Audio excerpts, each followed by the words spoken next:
Hello friends, this is Kallol Roy from Foetron Academy. I shall be uploading series of videos on Microsoft Excel. I shall be uploading a unique feature through a unique video so that you can refer it in the time of your need. So let's go and see the features. Transpose. Transpose basically means shifting rows to column and column to rows. Let us see how we can do it.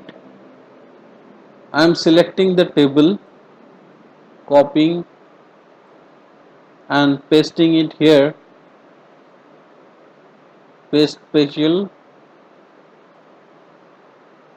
paste special again and checking transpose.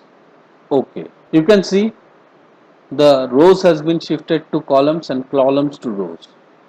Friends, keep watching Foetron Academy channel in YouTube.